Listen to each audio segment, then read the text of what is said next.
Hello students, in this video we will continue further with mole concept.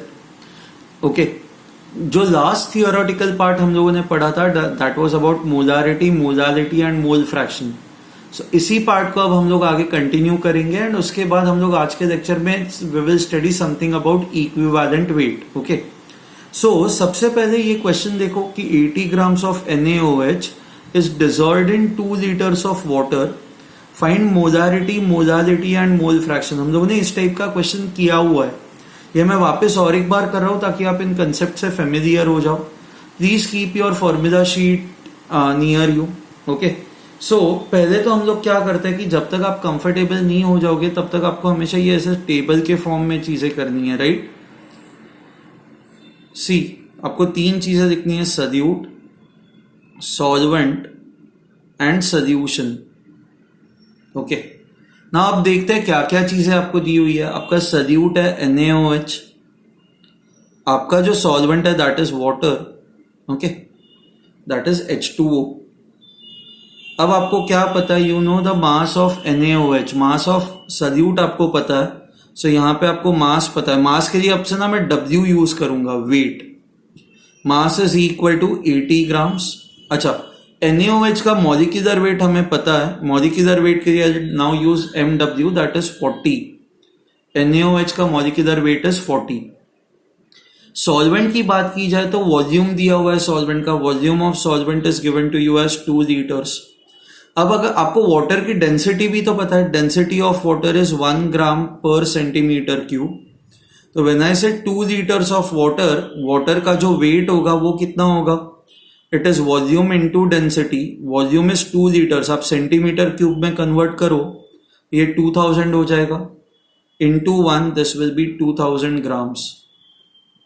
Okay, आपको water का molecular weight भी पता है. You know molecular weight of water is equal to 18. So this is the information that we know. अब सबसे पहले start करते हैं मोलारिटी से. We know that molarity is number of moles of solute divided by volume of solution in liters. Okay.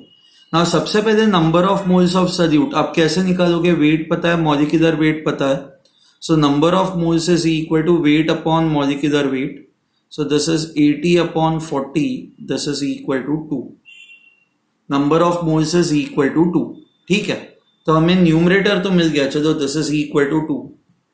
आपको volume of solution चाहिए, but solution का volume तो अभी हमें पता ही नहीं है ना. We do not know this. हमें बस किसका वॉल्यूम पता है? हमें बस वाटर का वॉल्यूम पता है ना. ऐसे केसेस में जब आपको सोल्यूशन का वॉल्यूम ना पता हो तो हम लोग अप्रोक्सीमेटली ये मानते हैं कि we approximated. We say that volume of solution is equal to volume of solvent. क्योंकि बाकी कुछ दिया हुआ ही नहीं है, आपको कुछ भी नहीं पता आपको, तो आप यही मानोगे कि सोल्यूशन का volume is equal to the volume of the solvent. अच्छा, ऐसा भी नहीं दिया है कि आपको डेंसिटी ऑफ सोल्यूशन पता हो. मान लो डेंसिटी ऑफ सोल्यूशन पता हो तो उससे आप वॉल्यूम एटलीस्ट फाइंड आउट कर सकते हो. But since nothing is given to you, we can assume that volume of solution is same as volume of solvent. आपको पता है volume of solvent is 2 litres. So this will be equal to 2 litres.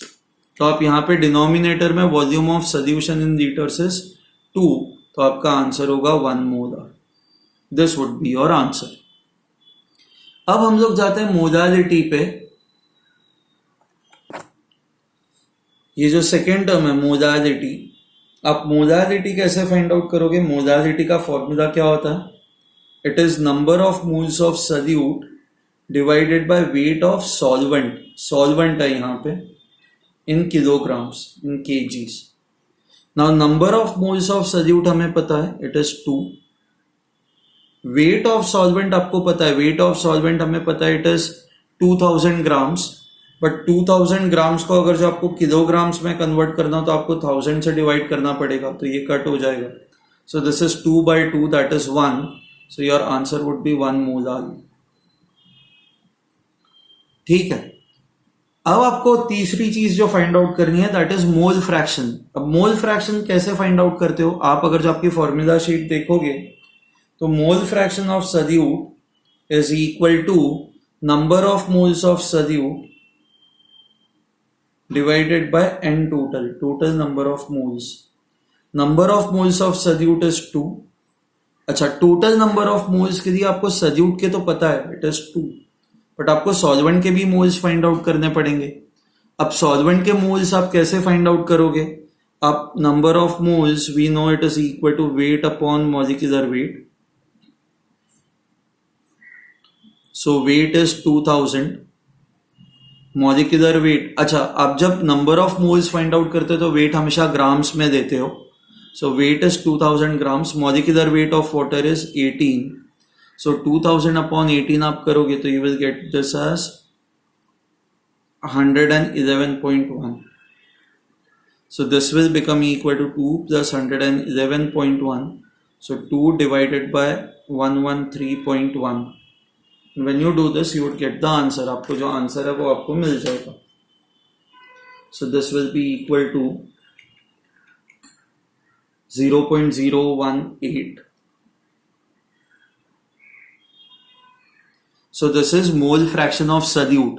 आपको मोल fraction of solvent चाहिए तो मैंने आपको बताया था ना, mole fraction of solute plus mole fraction of solvent कितना होता है? This is equal to 1. So therefore mole fraction of solvent is equal to 1 minus mole fraction of solute, that is 0.018. तो आपको जो आंसर है वो आंसर आ जाएगा 0.982. Okay, so it's as good as this कि सॉल्वेंट जो है वो 98.2%, अगर जो परसेंट में कन्वर्ट करना हो तो आप 100 से मल्टीप्लाई करोगे. सॉल्वेंट जो है वो 98.2% होगा एंड सल्यूट जो है वो 1.8% होगा. ठीक है. So I hope you have understood this question, how you have understood how to apply these formulas. Okay. Now we will look at something called as normality. Okay. And normality समझने के लिए हमें equivalent weight क्या होता है वो समझना पड़ेगा. Now equivalent weight के ना बहुत सारे definitions होते हैं. There are many definitions of equivalent weight. And एक जगह पे एक definition apply होती है, दूसरे जगह पे दूसरी definition apply होती है. अब जैसे किसी भी कंपाउंड का मॉलिक्यूलर वेट हमेशा कांस्टेंट होता है ना. If I tell you NaOH, तो NaOH का molecular weight is always 40. But बहुत सारे कंपाउंड्स ऐसे होते हैं कि जिनका इक्विवेलेंट वेट जो होता है वो फिक्स नहीं होता. So let me write, it can be variable. It equivalent weight can be variable. Okay, it depends upon something called as valency and और वैलेंसी फैक्टर जिसको हम कहेंगे. सी, इस चैप्टर में हम लोग बहुत डिटेल में नहीं जाएंगे. इस फैक्टर में हम लोग बस इक्विवेलेंट वेट क्या होता है वो समझेंगे एंड उसके बेसिस पे कुछ क्वेश्चन सॉल्व करेंगे. Then there would be a chapter which is called as equivalence concept, जहां पे हम लोग बहुत ही डिटेल में इक्विवेलेंट वेट के अंदर जाएंगे. ठीक है. सो अभी बस यही समझने की कोशिश करो कि इक्विवेलेंट वेट होता क्या है. Okay. So equivalent weight is defined as, इसके बहुत सारे डेफिनेशंस है, तो पहले तो डेफिनेशन सीखना स्टार्ट करता है. It is the weight of the compound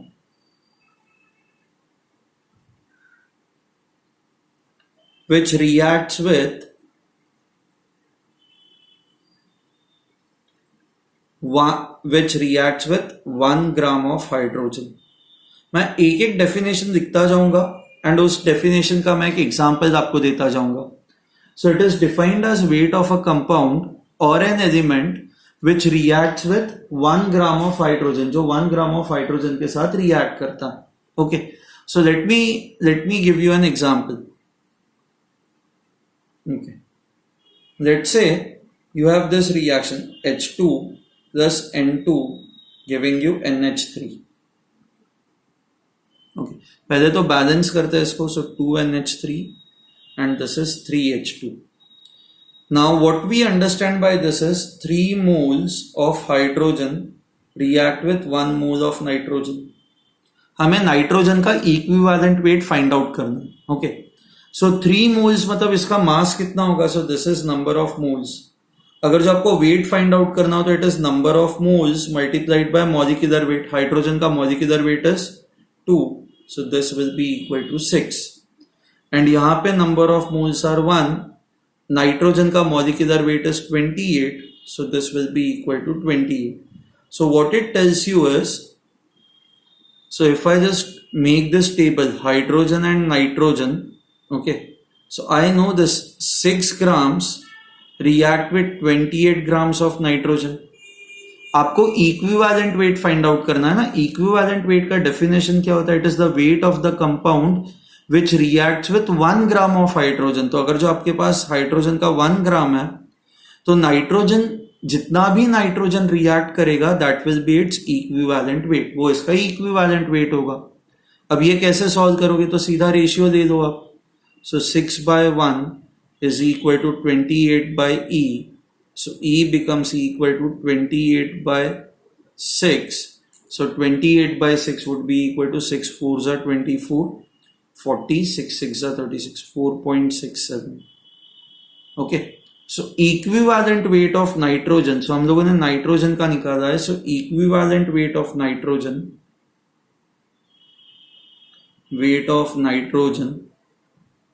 in the above reaction, क्योंकि रिएक्शन इंपॉर्टेंट है, equivalent weight can be variable. So ये इस रिएक्शन के लिए the equivalent weight of the nitrogen for the given reaction is equal to 4.67. ठीक है, ये हुआ इक्विवेलेंट वेट. इसके यूनिट्स क्या होंगे? जैसे मॉलिक्यूलर वेट के यूनिट्स होते हैं ग्राम्स पर मोल. ओके, तो इक्विवेलेंट वेट्स के यूनिट होते हैं ग्राम पर इक्विवेलेंट. ये आया समझ में आपको? ग्राम पर इक्विवेलेंट. ओके, आप नंबर ऑफ इक्विवेलेंट्स भी फाइंड आउट कर सकते हो. नंबर ऑफ इक्विवेलेंट्स, तो जैसे फॉर एग्जांपल मॉलिक्यूलर वेट होता है जिसके लिए हम लोग MW यूज करता है या कैपिटल M, तो वैसे ही इक्विवेलेंट वेट होता है जिसके लिए हम लोग EW यूज करेंगे. Okay, molecular weight is always constant, equivalent weight variable होता है, वो रिएक्शन पे डिपेंड करता है. ओके, उसके बाद जैसे आप number of moles find out करते हो, this is equal to weight upon molecular weight, उसी तरह से हम लोग number of equivalents find out करता है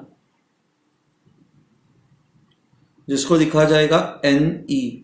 this is just N, this is NE, number of equivalents. This is equal to weight upon equivalent wait.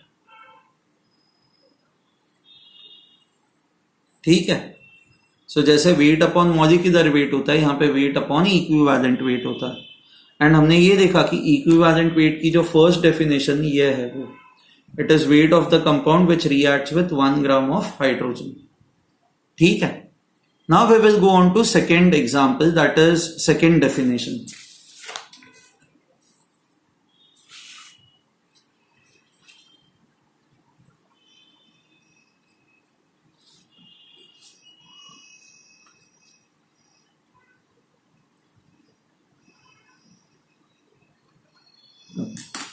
हाँ, second definition जो है, डेफिनेशन 2,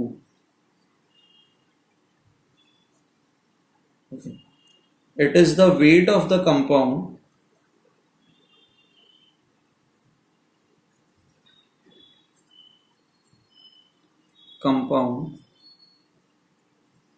which reacts with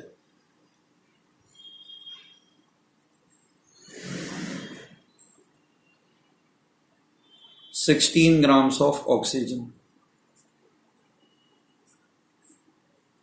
अच्छा, अब ये डेफिनेशन जो है it is true most of the times, but कभी कभार ये डेफिनेशन सही नहीं होगी. तो ये जब हम लोग equivalence concept and redox reactions पढ़ेंगे तब आपको समझ में आएगा.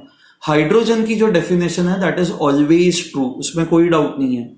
ये जो डेफिनेशन है this is true most of the times, but sometimes this definition is not applicable. Let me give you this example. Okay, let's say you have sulfur reacting with oxygen and forming SO2. Okay, sulfur dioxide. अब आपको यहां पे ये find out करना है कि what is equivalent weight of sulphur. Now पहले तो इसको हम लोग इस रिएक्शन को कैसे देखेंगे, इन terms of moles, right. 1 mole of this reacts with 1 mole of oxygen, correct. अब आपको इसको मास में कन्वर्ट करना है, क्योंकि जो डेफिनेशन है वो it is given to you in terms of mass.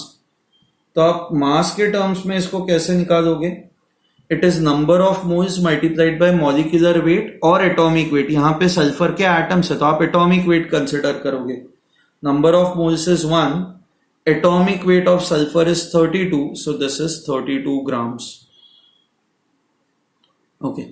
Similarly, number of moles of oxygen is 1, molecular weight of oxygen, क्योंकि molecule है ना यहाँ पे, molecular weight of oxygen is 32, so this is 32 grams. So now what we know is for sulfur and oxygen, 32 grams of this reacts with 32 grams of this. तो equivalent weight आप कैसे define करते हो, it is the mass which reacts with 16 grams of oxygen. तो अगर जो if you have 16 grams of oxygen, तो sulphur का जितना भी वेट रिएक्ट करेगा that will be its equivalent weight. तो ये इक्विवेलेंट वेट आप वापस ratio low, E upon 32 is 16 upon 32, तो ये 32 और 32 कट हो जाएगा, so therefore this will become equal to, अच्छा sorry I made a mistake over here, definition में ये दिमाग से निकल गया। Okay, it is not 16 grams, हाँ इट इज 8 grams। आप प्लीज करेक्ट कर दो, 8 grams of oxygen, sorry this is 8 grams of oxygen. तो ये मैं कट करता हूं। So definition, it is the weight of the compound which reacts with 8 grams of oxygen. अब मैं आपको बताऊंगा कि 16 क्यों गलत है और 8 क्यों करेक्ट है। So एक बार ये कर देते हैं, उसके बाद we will try to understand equivalent weight more. Okay. So if you take the ratio E divided by 32, this is 8 divided by 32, 32 और 32 कट हो जाएगा। So equivalent weight of sulfur in the above reaction will be equal to 8 grams per equivalent. ठीक है, सो इस reaction के लिए equivalent weight of the sulphur is equal to 8। ये आया आपको समझ में? ओके, नाउ और एक डेफिनेशन है which is in terms of chlorine, there is a definition which is in terms of silver, but वो डेफिनेशन सब उतने इंपॉर्टेंट नहीं है। अब मैं आपको एक जनरल तरीका बताता हूं, हाउ डू यू अंडरस्टैंड और how do you calculate the equivalent weight. Okay, now सबसे पहला तरीका होता है for any element,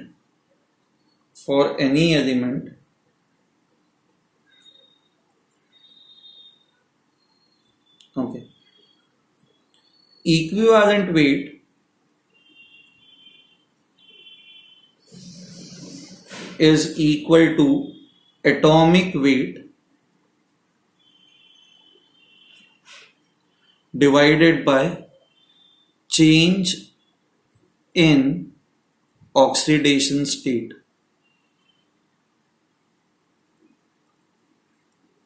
during a reaction।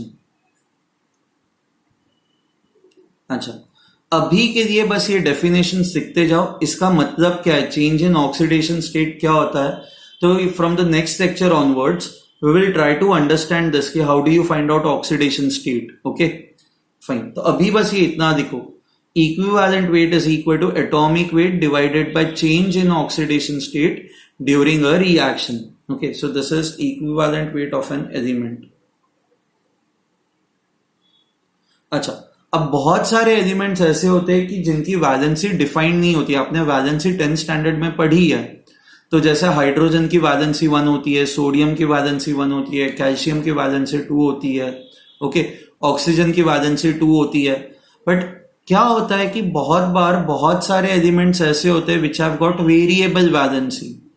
So if elements have got variable valency, जिनकी वैलेंसी डिफरेंट है, तो उसके लिए आपको ये फॉर्मूला लिखना, यूज करना होता है। So equivalent weight of an element, okay, it is equal to atomic weight divided by change in oxidation state during a reaction. For elements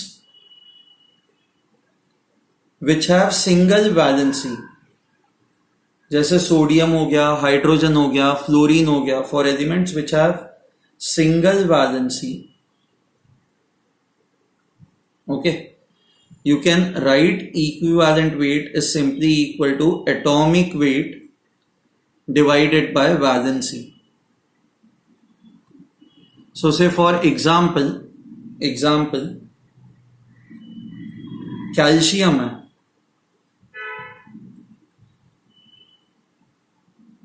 calcium का जो इक्विवेलेंट वेट होगा it will be equal to atomic weight of calcium. Atomic weight of calcium is 40 divided by valency of calcium. Valency of calcium is 2, so calcium का equivalent weight जो हो जाएगा that will be 20. Okay, another example if I have to take,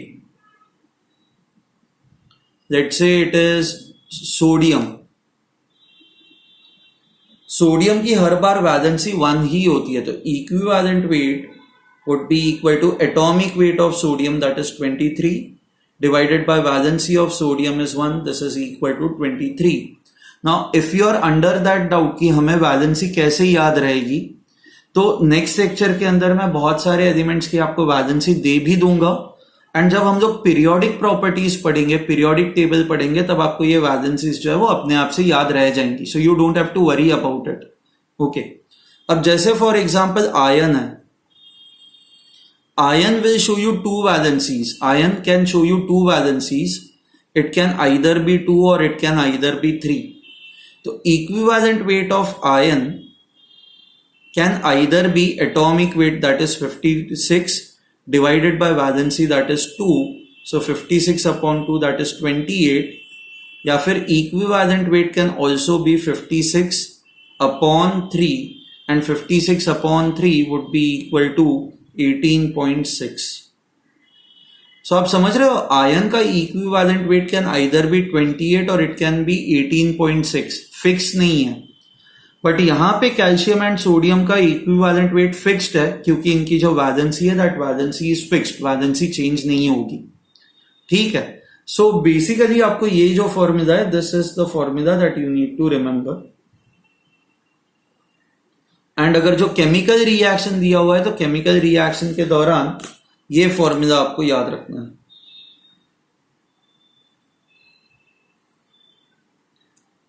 so you have to remember this if a chemical reaction is given to you, but if chemical reaction is not given to you, you have to remember this formula. Okay, next. Now basically compounds can be classified into 3 types. 3 types में आप compounds को classify कर सकते हो. Compounds can be classified as acids, bases and salts. अच्छा, acids की definitions होता है. एसिड की एक डेफिनेशन ये है, okay, compounds which donate H plus ions और प्रोड्यूस H प्लस आयंस और एक्सेप्ट OH माइनस आयंस. ठीक है.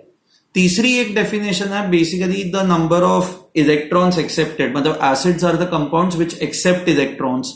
बट उस डेफिनेशन में अभी हम लोग नहीं घुसते. अभी हम लोग बस यही याद रखते हैं, acids are the compounds which will donate H plus ions और एक्सेप्ट OH माइनस आयंस. तो अब जो इक्विवेलेंट वेट है,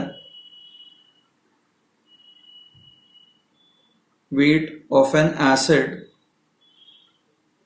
is equal to molecular weight, ठीक है, divided by number of H plus ions donated or OH minus ions accepted. ठीक है, the definition is very very important. The equivalent weight of an acid is defined as the molecular weight divided by number of H plus ions donated और OH minus ions accepted. अब example start करते हैं ताकि आपको समझ में आए. जैसे first example is HCl. HCl का अगर जो आप रिएक्शन देखोगे तो it will give you H plus and Cl minus ions. तो एक HCl मॉलिक्यूल जो है ये आपको एक ही H प्लस आयन दे रहा है. तो equivalent weight of HCl will be equal to molecular weight of HCl. So hydrogen is 1, chlorine is 35.5.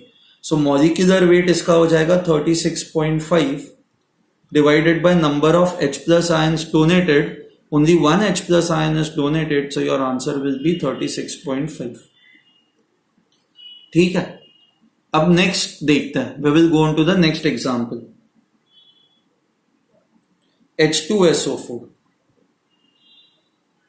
Now H2SO4, okay, it will give you 2 H plus ions and SO4 2 minus ion, sulfate ion. ठीक है. Now one molecule of H2SO4 is giving you 2 H plus ions. So equivalent weight of H2SO4 will again be equal to molecular weight. H2SO4 का molecular weight कितना होगा? Hydrogen is 1, sulphur is 32, oxygen is 16. आप total करोगे तो ये 98 आएगा.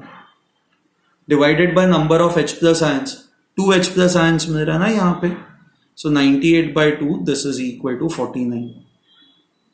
सो ये आया आपको समझ में? ठीक है. अच्छा, next example H3PO4.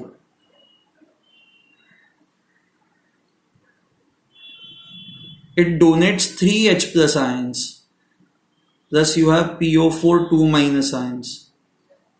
So H3PO4, okay. So यहाँ पे अगर जो आपको equivalent weight find out करना है तो it will be equal to molecular weight divided by number of H plus ions. H3PO4 के अंदर ये आपको 3 H plus ions दे रहा है तो it will be 3. Molecular weight कितना होगा? Hydrogen is 1, phosphorus is 31 and oxygen is 16. So 16 4s are 64. 64 plus 31, 95 plus 3, 98. So 98 by 3. So ये आपको आएगा 32.67. ठीक है. So basically ये equivalent weights है. ये समझ में आया आपको? See, अभी ना आपको ये बहुत सिंपल लग रहा होगा कि H2SO4 तो 2 ही H plus ions देगा, H3PO4 तो 3 ही H plus ions देगा. हर बार ये उतना सिंपल नहीं होता. हम लोग कुछ एग्जाम्पल्स करता है और एक एग्जाम्पल करता है. H3BO3, this is boric acid. हाँ, ये आपको देख के ऐसा लग रहा है ना ये आपको 3 H प्लस आयंस देगा, जैसे ये H3 है तो 3 H प्लस आयंस देगा. That is not, it is not that, वो गलत है. ये आपको पता होना चाहिए, आपको केमिस्ट्री पता होनी चाहिए. H3BO3 does not give you H plus ions, it accepts OH minus ions. And ये एक ही OH माइनस आयन एक्सेप्ट करता है एंड ये कन्वर्ट हो जाता है इसमें BOH4 माइनस, इसमें ये कन्वर्ट हो जाता है. सो इक्विवेलेंट वेट क्या हो जाएगा आपका? इक्विवेलेंट तो आप ये डेफिनेशन तो यूज ही नहीं करोगे number of H plus ions donated, आप यूज करोगे number of OH minus ions accepted. So molecular weight of H3BO3, so atomic weight of boron is around 11. So oxygen 16 3s are 48, 48 plus 11 59, 59 plus 3 62. So ये 62 हो जाएगा divided by number of OH minus ions accepted, that is just 1. ये आपका जो answer आएगा that will be 62, right? अच्छा, अब आपके दिमाग में आएगा कि सर ये सब हमें कैसे पता चलेगा? तो है ना, आपको एग्जाम आज तो देनी नहीं है, एग्जाम आपको 2 साल के बाद देनी है. 2 साल के बाद जब एग्जाम दोगे तो उस दौरान आप बहुत सारे कंपाउंड्स के बारे में पढ़ लोगे एंड यू विल अंडरस्टैंड कि कौन सा कंपाउंड कितने H प्लस आयंस देता है, कितने OH माइनस आयंस एक्सेप्ट करता है. So don't worry about it, अभी just try to understand the definition and इसका एप्लीकेशन कैसे होता है. ये चीजें जो है जब हम लोग पी ब्लॉक एलिमेंट्स पढ़ेंगे तब आप ये पढ़ोगे. So you don't have to worry about this. ठीक है, ओके. नाउ इसके बाद अब we will go on to how would you calculate basically OH minus ions. Okay, now before I go on to that, before I go on to equivalent weight of bases, equivalent weight of acid के लिए और एक चीज है जो आपको याद रखनी है. HCl आपको एक ही H प्लस आयन दे रहा है ना, तो HCl को कहा जाता है mono basic acid. It becomes your mono basic acid. H2SO4 आपको 2 H प्लस आयंस दे रहा है तो it is called as dibasic acid. आप डाई ये वर्ड यूज करते हो. सो डाई बेसिक एसिड मतलब it will give you 2H plus ions. तो आपको अगर जो इक्विवेलेंट वेट फाइंड आउट करना है तो डिवाइड बाय 2 करोगे. Okay. H3PO4 3H plus ions दे रहा है, सो this will be your try basic acid.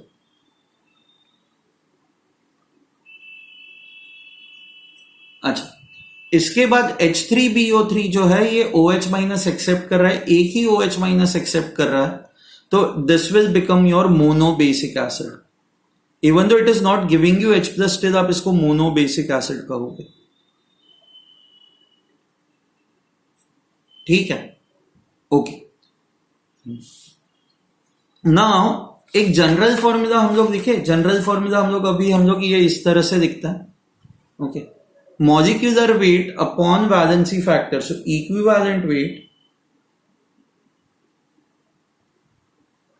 is always equal to molecular weight divided by valency factor. So this is equivalent weight of a molecule. Okay.